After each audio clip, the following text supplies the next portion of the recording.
While swimming in the ocean, Jack accidentally loses his watch, but in return, he suddenly stumbles upon a secret that could change his entire life. As soon as he dives to the ocean floor to find his watch, he unexpectedly finds a mysterious stone. Being an experienced treasure hunter, Jack recognizes at first glance that it is a ballast stone used in ancient ships. Usually a sunken ship full of treasure is definitely located around such stones. Thinking this, Jack immediately returns to the surface without delay and shares this good news with his friends. Hearing this, the others also get ready instantly, take mops and brooms, dive under the water, and begin their search. And just as they expected during this meticulous search, Jack soon finds another new item. When he pulls it out, he realizes it is a centuries-old golden dagger. Finding such a rare item was a clear sign that a very special and massive treasure must be hidden beneath this ocean. Seeing this, Jack is overjoyed. Now they just had to find that treasure underwater, and after that, they would reach the most glorious peak of their lives. To speed up the search, they head straight to the market without wasting any time and buy a large amount of detection equipment. After this, they return to this ocean area, preparing to scan every inch of the sea. First, they divide an estimated area using ropes and then use a metal detector to search each section one by one. Soon the detector gives a signal.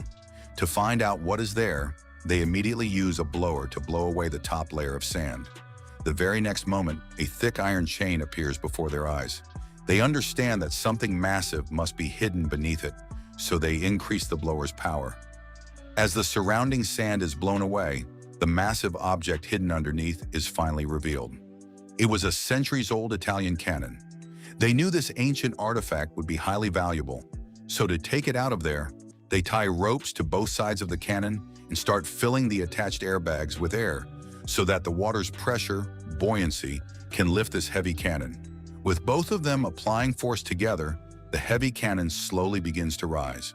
But just as they are about to bring this cannon onto their boat, their friend Daisy, who was keeping watch on the boat above, suddenly hears the sound of a police siren. It was the Marine police who had come there for a routine check. Seeing this, Daisy immediately panics, and the three friends underwater also break into a cold sweat out of fear. Because they knew very well that if the cannon surfaced at this time, the secret of the treasure hidden under the sea could not be kept hidden from the police at any cost. And if that happened, the relevant government department would confiscate it, after which they might end up with nothing in their hands. To avoid this trouble, Jack signals his friend John to release a little air from the airbags so that the cannon remains stable underwater. But while releasing the air, John makes a mistake and accidentally lets all the air out of the airbag. The cannon, weighing thousands of pounds, suddenly goes out of control and rapidly plummets toward the ocean floor. The situation gets even worse when John's hand accidentally gets tangled in the rope, and the cannon pulls him down along with it. As soon as it falls, that heavy cannon heavily pins John's arm underneath. The trouble increases even more because all of their oxygen was almost about to run out. With no other option left, they take turns breathing from the remaining oxygen. Seeing the highly critical situation, Jack immediately teams up with his girlfriend to try and save John. But the cannon was so heavy that even after using all their strength, they couldn't move it a single inch. Jack realizes that if this continues, they will all die. So he makes one final, dangerous decision. Without thinking twice, he immediately removes the oxygen cylinder attached to his body and empties all of its remaining air into the airbag. Following this, teaming up with his girlfriend and using their very last ounce of strength, they finally manage to lift the cannon a few centimeters.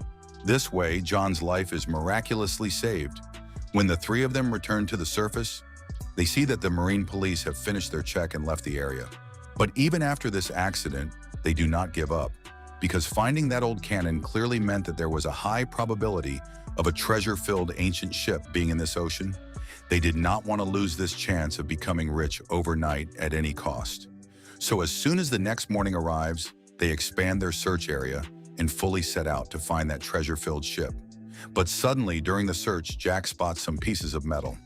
Getting suspicious, Jack starts swimming in the direction of those pieces, and then suddenly he sees a crashed airplane in front of him. Jack simply cannot believe his eyes. He immediately goes closer to look and understands that this airplane had crashed only recently. Without thinking much, he quickly swims back to the surface and tells his friends about the airplane. After discussing it amongst themselves, they all decide to dive back down together to see the plane. But when they enter the aircraft's cabin, the sight inside completely blows their minds. They had never imagined that there would be heaps of packets filled with white powder, drugs lying inside. It was clearly evident that this was a drug smuggler's plane transporting their goods. But due to some accident, the plane crashed and fell into the exact same ocean where these people were searching for treasure. Facing such a situation for the first time in his life, Jack is left utterly terrified and cannot figure out what should be done next. Seeing the white powder, drugs found in the plane, Jack's friend John gets incredibly excited. He plans to take a few packets back to secretly sell them, but Jack believes that if the police find out about this, they will definitely end up in jail for life. He refuses to touch this dirty money and immediately uses a small knife to slice the packets open, dumping all the contents into the ocean. After returning home, Jack's girlfriend Anna suggests they should call the police and report it. However, the other friends reject this idea, arguing that if they report it, the police will seal off that area of the sea and their underwater treasure will be confiscated, turning all their days of hard work into nothing. John then suggests they first salvage the treasure, and after that, they can report the plane to the police. Hearing this, everyone agrees it is a good plan. However, the next day, when they dive back down to search for the treasure, John's girlfriend Daisy develops greedy intentions. She secretly separates from the group and heads to the plane wreckage, planning to grab a few bags of the powder to sell. But her plan fails. Right as she enters the cabin, her oxygen tank gets snagged on the wreckage, trapping her inside to suffocate. Meanwhile, noticing that Daisy has been missing for a while, the meticulous Jack instantly realizes what must have happened. Grabbing an oxygen tank, he quickly dives back to the ocean floor. Knowing she is trapped in the plane, he heads straight inside and finds her just in time, miraculously saving her life. Back at home, the group examines the items they have salvaged so far. By combining their findings with ancient literary records, they discover that this treasure belonged to a wealthy French merchant from 300 years ago. According to the books, the merchant loaded his treasure, worth billions, onto a transport ship called the Zephyr to flee from war and transport it to another country. Unfortunately, the ship was attacked by pirates along the way, resulting in heavy casualties for both sides. The Zephyr, fully loaded with billions in treasure, sank into the ocean and was never heard from again. Learning this, the group is incredibly thrilled because it means the Zephyr must be in that very same sea area. They plan to dive the next day to claim the massive treasure for themselves. But despite the plan, John and Daisy are still harboring greedy thoughts. Unable to resist the temptation, the two of them take a boat out in the dead of night to the plane wreckage to steal a few bags of the powder to sell. The next day, they approach a local black gang to sell the goods. To their absolute shock, they discover that these drugs are the exact same goods the local gang had recently lost. As a result, the gang immediately takes the two of them hostage. Soon after, Jack receives a phone call from his friend.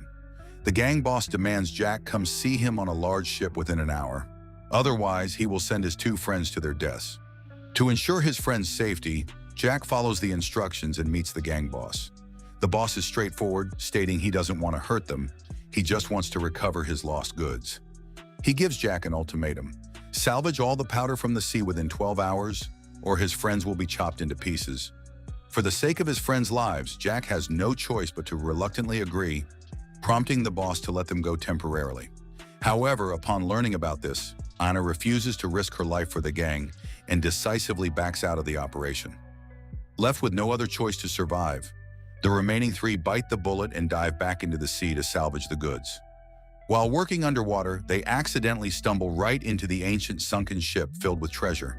Upon seeing the ship's bell engraved with the name Zephyr, they are overjoyed, realizing this is the exact treasure ship they had been desperately searching for. Yet facing this overwhelming wealth, the three don't dare lay a hand on it because they are currently bound by the gang's deadly mission to retrieve thousands of pounds of powder within 12 hours. While they are busy moving the powder to the surface, they completely fail to notice a shark locking onto them. In the very next second, Daisy is viciously attacked by the shark, which bites off half of her buttocks. Seeing the highly critical situation, they quickly cut the rope hoisting the powder and rush Daisy to the hospital for emergency treatment. Despite their efforts, Daisy's injuries are too severe, and she tragically dies. Upon hearing this terrible news, Anna rushes to the hospital to support her boyfriend through the difficult time. However, because of this delay, they miss the deadline to deliver the goods to the gang. The gang quickly tracks them down, forcing the group to flee desperately for their lives. But the gang is relentless. Out of options, Jack signals John to take Anna and escape first, while he stays behind alone to deal with the gang. Consequently, Jack is captured and taken back. To save his own life, he tells the gang everything about the underwater treasure, explaining that its value is hundreds of times greater than the powder. He offers to reveal the treasure's location for free, simply hoping the gang will let them go. Hearing this, the gang members are instantly tempted, but when they take Jack onto the boss's yacht, they find the boat completely trashed. Everyone on board is lying dead in pools of blood, and even the boss hasn't been spared. Before the gang member holding Jack can even react, he is shot in the head. It turns out that news of the powder had leaked, attracting the boss's deadly rival, Sang Biao. Sang Biao's goal is to seize all the powder for himself. Seeing this unfold, Jack turns and runs, successfully diving into the ocean. Because Jack is the only person who knows the exact location of the powder, Sang Biao's men don't dare shoot him and instead chase him in a speedboat. But once in the water, Jack is like a fish and effortlessly shakes them off. However, as soon as he swims back to shore, he receives a call from Sang Biao. Sang Biao has already kidnapped Anna and threatens Jack to take them to the sea to salvage the powder. Otherwise, he will send her to her death. Forced by the threat to his girlfriend, Jack has to agree. But Jack isn't foolish and prepares a trick in advance. He has John secretly hide inside the airplane's cockpit beforehand. Relying on surprise attacks, John eliminates Sang Biao's men underwater one by one. Seeing this, Sang Biao tries to load his spear gun to fight back, but he is a step too late. Jack has already aimed a gas cylinder right at him. With a massive explosion, Sang Biao and the plane wreckage are blown to bits, allowing the group to finally escape the deadly crisis. After a period of calm, they take a boat back to the same sea area, preparing to pull up the Italian cannon from the ocean floor. But just as they are on the verge of success, the thick rope hoisting the cannon suddenly snaps, causing the heavy iron cannon to sink back to the bottom of the sea. Seeing this, Jack feels a wave of disappointment and considers just giving up. However, John is unwilling to quit and dives straight back into the water to try again. Unexpectedly, it is exactly this action that leads them to the absolute pinnacle of their lives. When the cannon fell back down, it accidentally smashed a hole into the ancient shipwreck below. To their utter disbelief, hidden inside the ship's hull are countless, invaluable gold bricks. Relying on these gold bricks, they will finally cross social classes and live at the peak of wealth. And with this, the movie comes to an end.